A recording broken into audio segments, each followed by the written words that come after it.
Hello and welcome to NDTV 24/7. I'm Priyanshi Sharma and let's first start with some good news we're getting from Jammu and Kashmir. An army Jawan who went missing on Saturday has been found by the Jammu and Kashmir police on Thursday. Police said that rifleman Javed Ahmed will now be interrogated after his medical checkup to try to ascertain the circumstances behind his disappearance. My colleague Nazir joining us for more details on this. And Nazir, the police had launched a massive search operation to find this 25-year-old, and the family was suspecting that he might have been abducted, and the family had appealed for his release as well. But good news that he's been found. Any information on how he was found, in what state?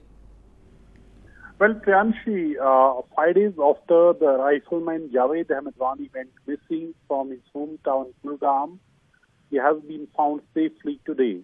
It is unclear whether he was rescued from his captors, if he was under some captivity. But in mysterious circumstances, he went missing, and according to family, he had gone to buy some stuff in preparation to rejoin his duty. When Javed was on leave, he was off duty when he went missing.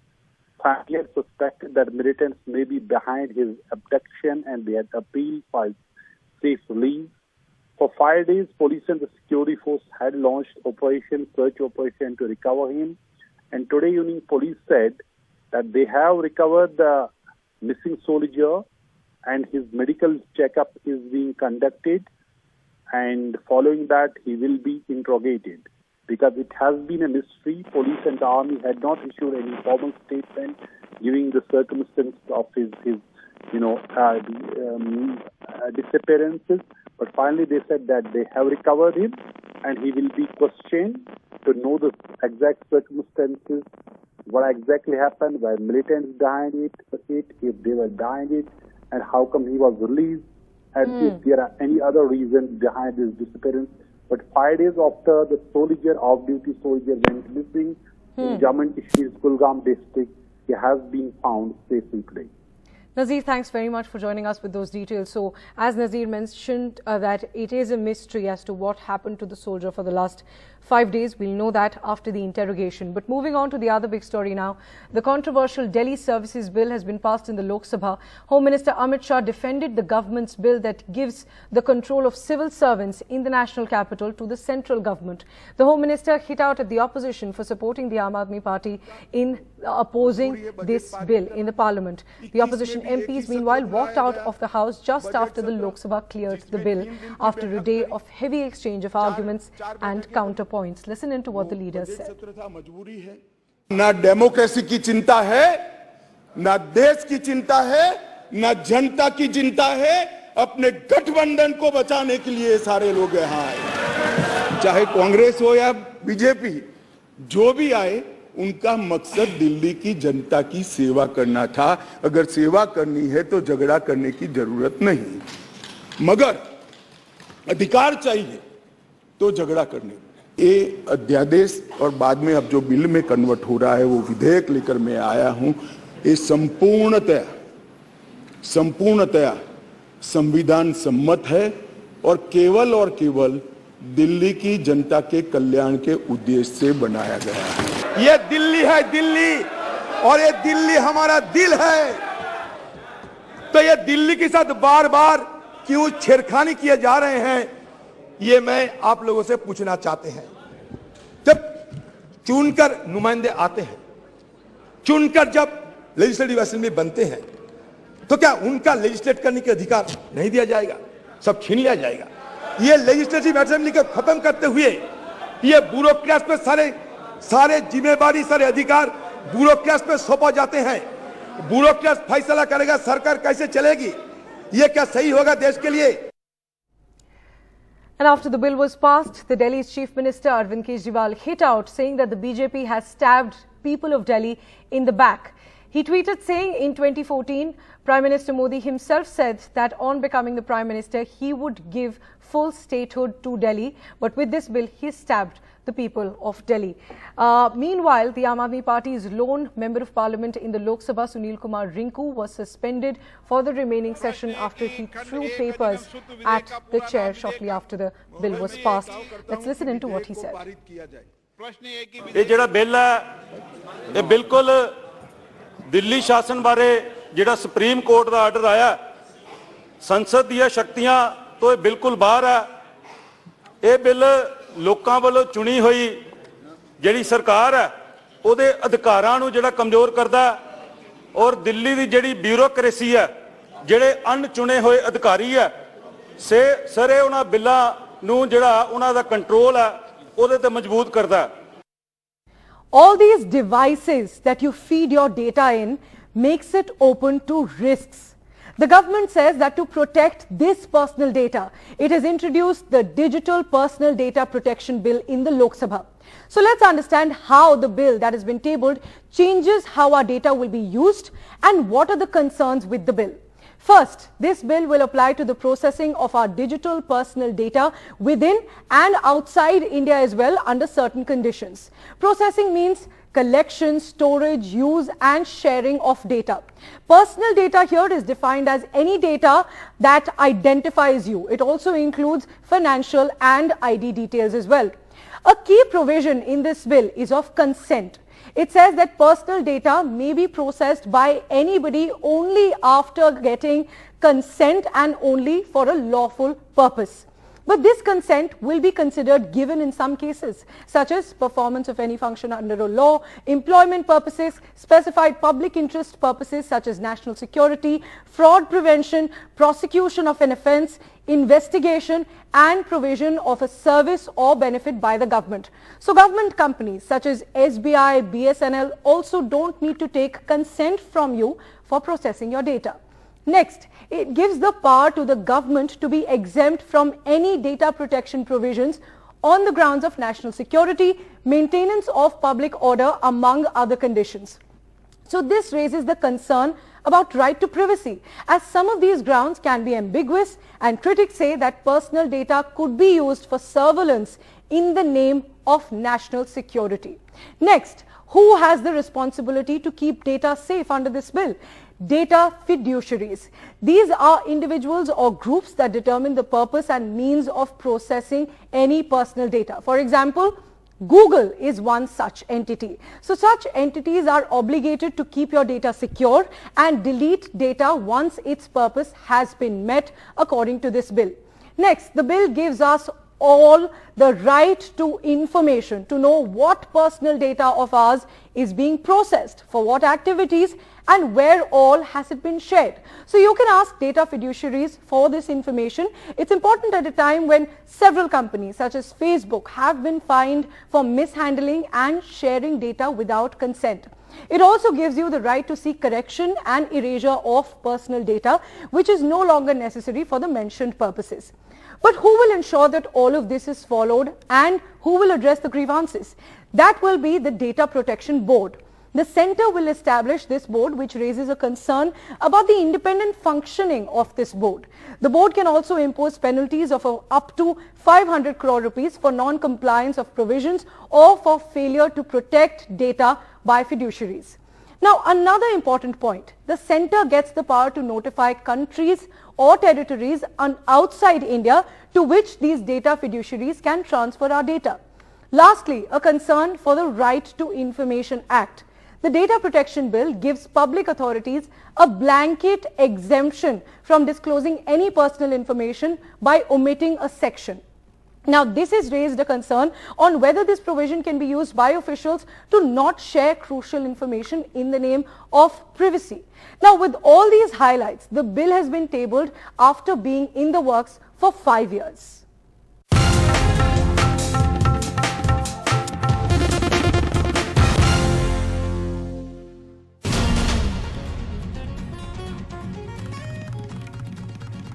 Welcome back. Now, over 160 accused have been arrested for the communal violence in Haryana's New that broke out on Monday during a religious procession and then spread to the Gurugram city as well. Some isolated incidents of violence were still reported on day 4 of the violence. 19 of the accused have been sent to a 14-day judicial custody.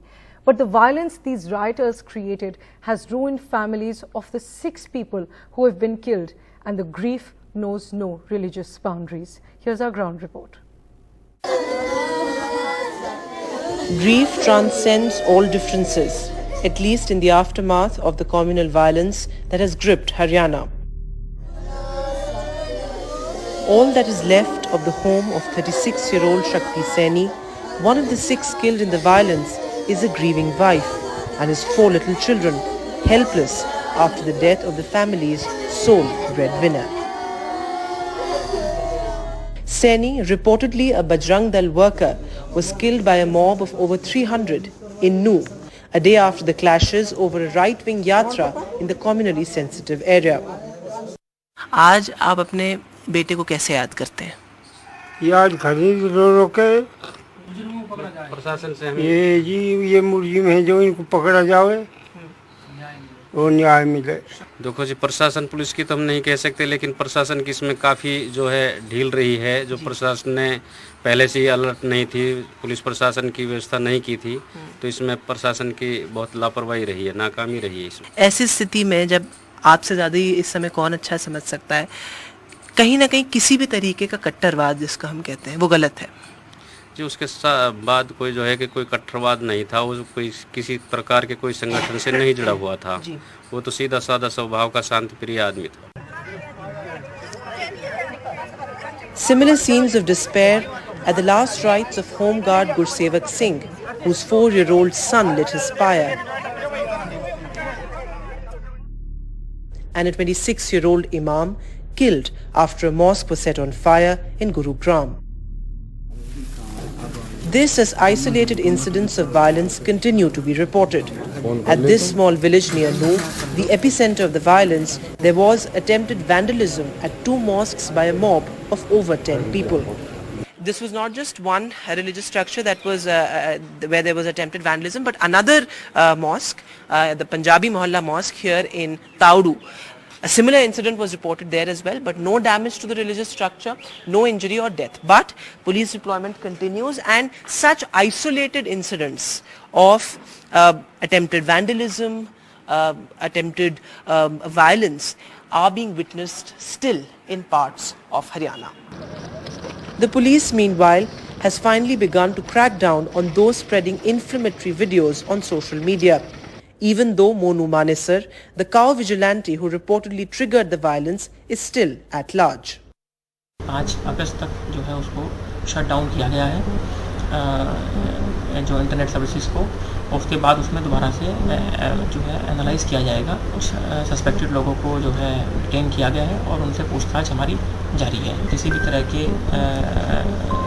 Rumours को काटने के लिए एवं सौहार्द को बनाने के लिए पूरे प्रयास किए जा रहे हैं। When we talk about social media crackdown, one question is that why has Monu Manesar not been arrested yet by the Haryana police? We have kept a strict vigil over it, and all the culprits who have been involved in these incidents, they have been taken to the task. FIRs have been registered, and more than 20 people have been arrested. And we are in a process to identify some more culprits. The over 160 people arrested by the police from across Haryana for inciting communal tensions were produced before a local court today, which sent 19 of them to judicial custody as the police gathers evidence against the accused. In Gurugram, peace seems to be returning, but the plight of migrant workers continues for people of all communities alike. Bengal जा रहा हूँ, अपना इलाका जा रहा हूँ, घर जा रहा हूँ, कहूँ यहाँ तो हमारे पास कोई है ही नहीं। ऐसा कोई पुलिस वाला था, ठीक है, लेकिन कितनी टाइम तक रहेगा पुलिस? जितने टाइम पुलिस वाला है उतने टाइम उम्मीद है कि वापस आ पाएंगे यहाँ पर? कभी कुछ अभी सोचा है कि? इतनी तो डर हमारे अंदर है, अभी तो उम्मीद नहीं है जो हम लोग आएंगे। हम तो बिहार से पंडित आदमी हूँ जी, फिर भी इन लोगों के साथ में रहने का डर लग रहा है। मैं भी रूम खाली करके भागूं। An eerie silence in Haryana's Nu, the epicenter of the violence that has gripped the state in the past couple of days. One thing that is clear is that whether it's the 6 victims who died in the communal violence or the hundreds of thousands of people whose livelihoods have been affected, this communal violence has not proven advantageous to any person of any community. In Nu with camera person Manoj Thakur, Vedant for NDTV. Moving on to the other big story, the Allahabad High Court gave a go-ahead for a quote-unquote scientific survey on the Gyanvapi Mosque complex to find out whether it was built on a temple. The Archaeological Survey of India is set to begin the survey at 7 a.m. on Friday. But on the same day, the Mosque Committee's plea challenging this very survey will be heard by the Supreme Court. Here's our report on what happened in the Allahabad High Court. The Archaeological Survey of India is set to resume its survey at Varanasi's landmark Gyanvapi Mosque, located next to the iconic Kashi Vishwanath temple in Varanasi on Friday. This after the Allahabad High Court dismissed a challenge by the Mosque Committee. The ASI survey order was passed by Varanasi's topmost judge on July 21, on a petition by 4 women who claim a scientific survey is needed to corroborate a claim that the mosque was built after raising a Hindu temple. The survey did happen for 6 hours on July 24 before the Mosque Committee obtained a temporary stay from the Supreme Court, which in turn asked the Allahabad High Court to decide. The Mosque Committee has now approached the Supreme Court again. हमारे जितने तर्क थे, contentions थे, सारे arguments को court ने इन टोटो माना है और कहा एएसआई सर्वे से किसी को कोई नुकसान नहीं होने वाला। जो इलाहाबाद हाई कोर्ट का आज फैसला आया है, इसमें बहुत क्लियर टर्म्स में कह दिया है कि स्ट्रक्चर को कोई डैमेज नहीं होने वाला है। आगे हम सुप्रीम कोर्ट जाएंगे उसके खिलाफ, निश्चित जाएंगे, एकदम जाएंगे, कंफर्म में जाएंगे। We are hopeful that justice will be done, as this masjid is around 600 years old. And Muslims are offering namaz there from last 600 years. In its order, the Allahabad High Court said a scientific survey is necessary in the interest of justice and will aid a just decision from the trial court. The court also said there is no substance in the argument the structure will be damaged during the survey. The Mosque Committee had argued that the structure is over 1,000 years old and any digging might destabilize it, leading to its collapse. मुझे पूरा विश्वास है कि ASI की सर्वे के माध्यम से सच्चाई बाहर आएगी और ज्ञानव्यापी का जो विवाद है निर्णय होगा, निस्तारण होगा। जब अदालत ने फैसला दिया है तो अदालत के फैसले तो हम सब मानते ही हैं, उसको सब लोगों को मानना है। सर्वे होगा, बस उस मॉन्यूमेंट को कोई नुकसान ना पहुंचे, हम तो यही चाहते हैं। लेकिन बाकी पक्षों को भी मानना चाहिए कि जो भी सर्वे का फैसला हो उसको माने। With the survey resuming, all eyes will now be on what happens in the Supreme Court next. With Himanshu Sharma in Varanasi, Alok Pandey, NDTV. And putting all speculation to rest, Prime Minister Narendra Modi is confirmed to be attending the BRICS summit in South Africa from August 22nd to 24th. This after Prime Minister Modi had a telephonic conversation with Mr. Matamala Cyril Ramaphosa, the President of the Republic of South Africa. The two leaders positively assessed the progress in bilateral cooperation, including in the context of the 30th anniversary of establishment of bilateral diplomatic relations being celebrated in 2023. This is the statement from the Indian side. President Ramaphosa invited Prime Minister Modi for the BRICS summit being hosted by South Africa on August 22nd to 24th and briefed him on the preparations. The PM has accepted the invitation and conveyed that he will look forward to his visit to South Africa. This after there was speculation whether the Prime Minister will attend after Russian President Vladimir Putin confirmed that he would attend the summit virtually. The other big story, in a strong statement on 28-month-old Arya Shah, who has been in foster care in Germany since 2021, the central government has said that her cultural rights and her rights as an Indian are being violated. The German ambassador Philipp Ackermann has been summoned this week and these concerns were conveyed to him, according to the Ministry of External Affairs spokesperson Mr. Arindam Bagchi.